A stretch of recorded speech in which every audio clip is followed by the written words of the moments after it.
اپنی تعلیم کو حاصل کیا ہے۔ تو یہ تو تھا مدرسہ سولتیہ کا تعارف۔ اب اس کے بعد آگے قاری صاحب کے حالات زندگی ہیں، اس میں نے چیدہ پوائنٹ یہاں پہ لکھے ہیں، اس کے متعلق بھی تھوڑی سی بات کر لیتے ہیں، پھر اس کے بعد انشاءاللہ اصل کتاب کا آغاز کریں گے۔ آگے چلتے ہیں قاری صاحب کے تعارف کی طرف۔ قاری صاحب کے جو والد صاحب ہیں ان کا نام تھا محمد بشیر خان۔ یہ انتہائی متقی اور پرہیزگار شخص تھے۔ 1857 کی جنگ آزادی میں انگریزوں کے خلاف انہوں نے جہاد میں بھی بھرپور حصہ لیا تھا اور مجاہدین آزادی کی ہر طرح سے مدد کی تھی۔ یہ قائم گنج ضلع فروخ آباد یوپی کے رہنے والے تھے۔ تجارت ان کا ذریعہ معاش تھا، مالی لحاظ سے بہت زیادہ مضبوط تھے۔ محمد بشیر خان کو اپنے بچوں کی دینی تعلیم و تربیت کا بہت خیال رہتا تھا۔ اسی مقصد کے لیے وہ اپنے خاندان سمیت کانپور کے اندر شفٹ ہو گئے، کیونکہ کانپور میں اس وقت دینی علوم کے بڑے بڑے ادارے موجود تھے۔ پھر 1857 کی جنگ آزادی ہوئی اور محمد بشیر خان صاحب نے اس جنگ آزادی کے اندر بھرپور حصہ لیا۔ مجاہدین کی مدد کرنے کی وجہ سے محمد بشیر خان صاحب کا تمام مال و اسباب اور جائیداد وغیرہ ضبط ہو گئی۔ اس کے بعد پھر جو محمد بشیر خان صاحب تھے یہ اپنے بڑے بھائی کے پاس گوالیار کے اندر چلے گئے، کیونکہ گوالیار میں وہ ایک بڑے مشہور اور معروف آدمی تھے۔ اس کے بعد پھر آخر میں یہ ہوا کہ حالات کی وجہ سے ان کو ہندوستان چھوڑ کر حجاز کی طرف ہجرت کرنی پڑی۔ یہ اپنے خاندان کے 17 افراد کے ساتھ حجاز کے اندر پہنچ گئے۔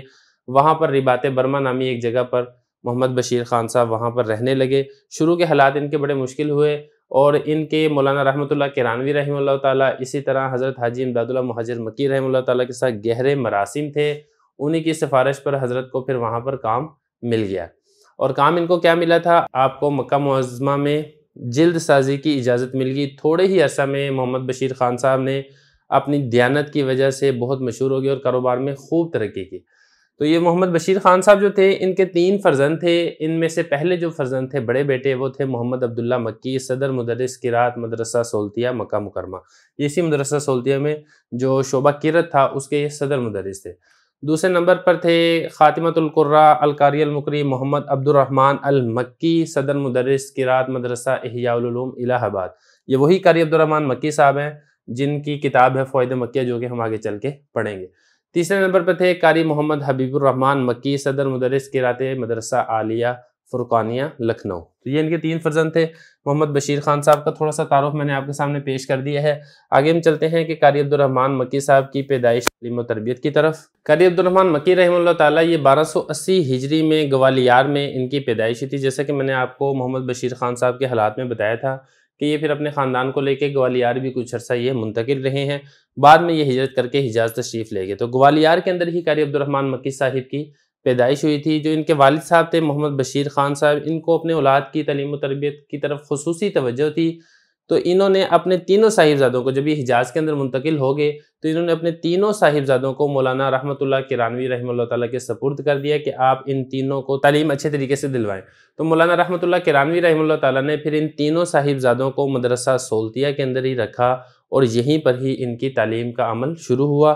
اسی کے بعد ان کی تعلیم کے بعد جو ان کے بڑے بھائی تھے قاری عبداللہ مکی رحمہ اللہ تعالیٰ، وہ وہی پر شعبہ قرات کے صدر مدرس مقرر ہوئے، اور جو قاری عبد الرحمن مکی رحمہ اللہ تعالیٰ ہیں انہوں نے جو اپنی تعلیم حاصل کی ہے، انہوں نے اپنی تعلیم تمام تر اپنے بڑے بھائی سے ہی انہوں نے حاصل کی ہے۔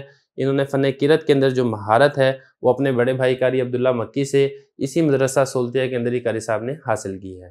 تو یہ 2 چیزیں ہم نے مزید پڑھ لی ہیں، قاری صاحب کی پیدائش بھی پڑھ لی ہے، تعلیم و تربیت بھی پڑھ لی ہے۔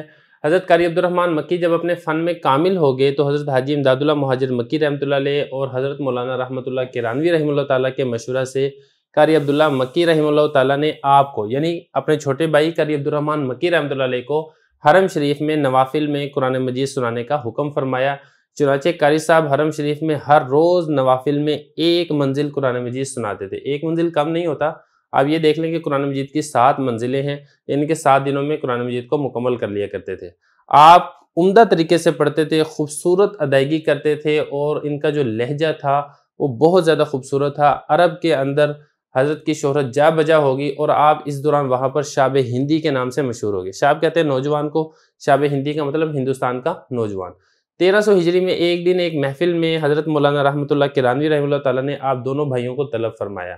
بڑے بھائی تھے قاری عبداللہ مکی رحمہ اللہ تعالیٰ، اور ان سے جو چھوٹے بھائی تھے قاری عبد الرحمن مکی رحمہ اللہ تعالیٰ، اور پھر قاری عبد الرحمن مکی رحمۃ اللہ علیہ کو سینے سے لگا کر فرمایا کہ قاری عبداللہ مکی کو تو میں یہاں پر مدرسہ سولتیہ میں ہی رکھتا ہوں، اور میں آپ کو حکم دیتا ہوں کہ تم ہندوستان جاؤ اور وہاں جا کر ترویج قرآن، تجوید قرأت اور لحون عربیہ کا کام کرو۔ چنانچہ پھر آپ ہندوستان واپس تشریف لائے ہیں، اور حاجی امداد اللہ مہاجر مکی رحمہ اللہ تعالیٰ کے بڑے خلیفہ تھے حضرت مولانا احمد حسن کانپوری رحمہ اللہ تعالیٰ، ان کے مدرسہ جامع العلوم پہنچے ہیں اور قرأت کے صدر مدرس کا آپ نے منصب کو سنبھال لیا ہے۔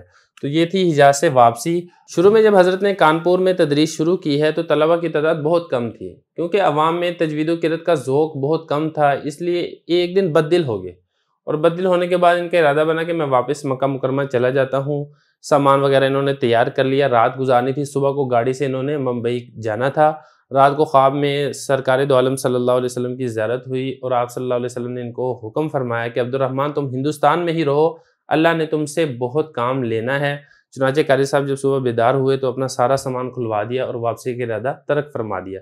ہندوستان میں حضرت کا یہ ابتدائی دور تھا، لوگوں کو حضرت کی قدر سے اتنی آگاہی نہیں تھی، لیکن اس خواب کے دیکھنے کے بعد قاری صاحب نے نہایت سرگرمی سے تجوید و قرأت کی نشر و اشاعت کی طرف توجہ دی، اور آپ کی محنت رنگ لائی، اور اس کی بدولت لوگوں میں خوبصورت لہجوں کو، خوبصورت قرأتوں کو سننے کا، پڑھنے کا، سیکھنے کا ذوق پیدا ہوا، اور اللہ تعالیٰ نے آپ کو ایسی مقبولیت عطا کی، ہندوستان نہیں، برما نہیں، افغانستان تک سے لوگ اپنے بچوں کو لے کر آتے تھے، اور لوگ ان سے تعلیم حاصل کرتے تھے، قرأت ان سے سیکھا کرتے تھے۔ اس موقع کے اوپر الہ آباد کے ایک رئیس تھے حاجی عبداللہ صاحب، انہوں نے ریلوے اسٹیشن الہ آباد سے متصل ایک شاندار مسجد تعمیر کروائی، اور اس میں ایک شاندار مدرسہ احیاء العلوم کا اجرا کروایا۔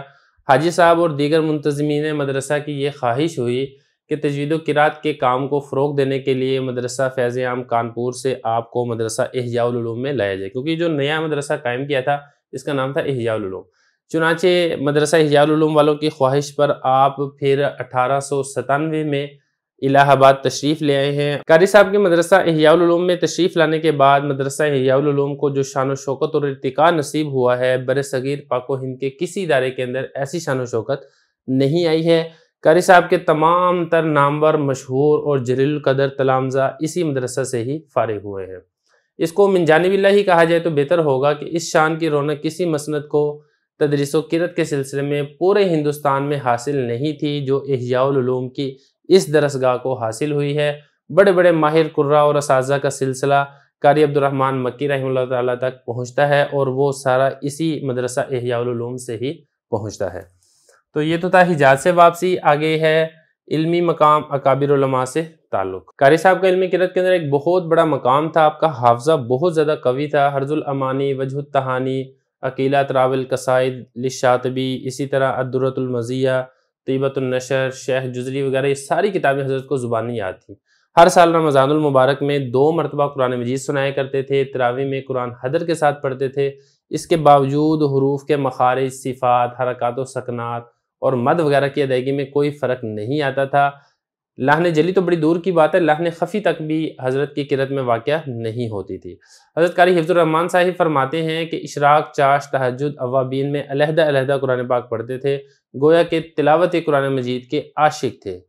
تو اسی طرح قاری سراج الحق صاحب فرماتے ہیں کہ میں نے کبھی قاری عبد الرحمن مکی صاحب کو لقمہ لیتے ہوئے کبھی سنا نہیں تھا، اتنا مضبوط ان کو قرآن مجید یاد تھا کہ کبھی ان کو پڑھتے ہوئے غلطی نہیں لگی، اٹکن نہیں آئی کہ لقمہ لینے کی ضرورت پیش آئی ہو، ایسا نہیں ہوا۔ اسی طرح جتنے بھی لہجے تھے، سارے لہجوں پر حضرت کو مکمل عبور حاصل تھا۔ حضرت نے تمام تر فنی تعلیم جو ہے وہ مکہ مکرمہ سے ہی حاصل کی تھی، اسی لیے حجازی لہجہ، حسینی لہجہ، دیگر عربی لہجوں پر حضرت کو زبردست دسترت حاصل تھی۔ حجازی لہجہ پر خصوصیت سے زور دیتے تھے، اور یہی ذوق آپ کے تلامذہ یعنی شاگردوں کے اندر بھی حاصل رہا ہے۔ عربی لہجوں پر زبردست عبور کی وجہ سے جب محفل میں تلاوت کرتے تھے تو مجمع پر ایک عجیب کیفیت طاری ہو جاتی تھی۔ اسی طرح ایک واقعہ حضرت کا ذکر کیا گیا ہے کہ بنارس میں ایک عظیم الشان جلسہ تھا، افتتاحی تلاوت قاری صاحب نے کی تو مجمع پر ایک سکوت طاری ہو گیا، اور آپ کی خوبصورت لحن داؤدی ایسی تھی کہ ہر آنکھ سے آنسو بہنے لگے۔ حقیقت یہ ہے کہ فن تجوید و قرأت میں حضرت قاری صاحب اپنے وقت کے امام تھے، اور ہندوستان میں آپ کی نظیر کوئی اور اتنا قاری قرآن ماہر نہیں تھا۔ اسی کے ساتھ ساتھ حضرت کو مقابلہ بازی اور تصنع اور بناوٹ سے شدید نفرت تھی۔ یہ حضرت کا علمی مقام تھا جو میں نے آپ کے سامنے پیش کر دیا ہے۔ اکابر علماء سے حضرت کا ایک گہرا اور مثالی تعلق تھا۔ حضرت شیخ الہند مولانا محمود الحسن دیوبندی رحمہ اللہ تعالیٰ جب مالٹا سے رہا ہو کر واپس ہندوستان تشریف لائے ہیں، تحریک خلافت اپنی زوروں پر تھی، تحریک خلافت کا ایک بہت بڑا جلسہ قاری صاحب کے مدرسہ احیاء العلوم الہ آباد میں واقع ہوا، جس میں حضرت شیخ الہند حضرت مولانا حسین احمد مدنی رحمہ اللہ تعالیٰ دیگر حضرات بھی اس میں شریک ہوئے تھے۔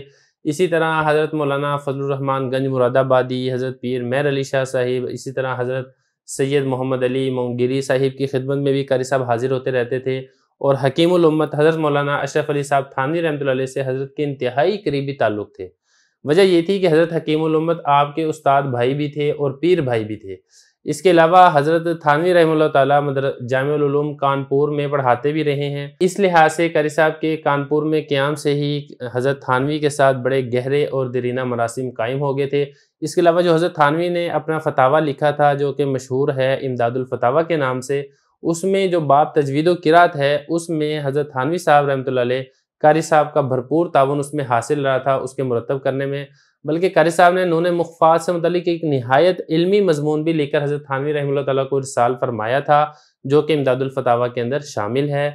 تو یہ حضرت کا کچھ علمی مقام تھا جو میں نے آپ کے سامنے پیش کر دیا ہے۔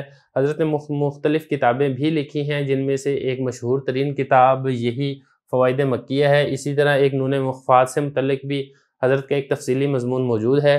ہم یہاں پہ بات کر لیتے ہیں فوائد مکیہ کے متعلق، تھوڑا سا ہم اس کا تذکرہ کریں گے، اس کے بعد پھر ہم انشاءاللہ اصل کتاب کو شروع کر دیں گے۔ فوائد مکیہ یہ حضرت کی تجوید کے اوپر انتہائی مقبول عام کتاب ہے جو بر صغیر پاک و ہند کے مدارس میں داخل نصاب ہے۔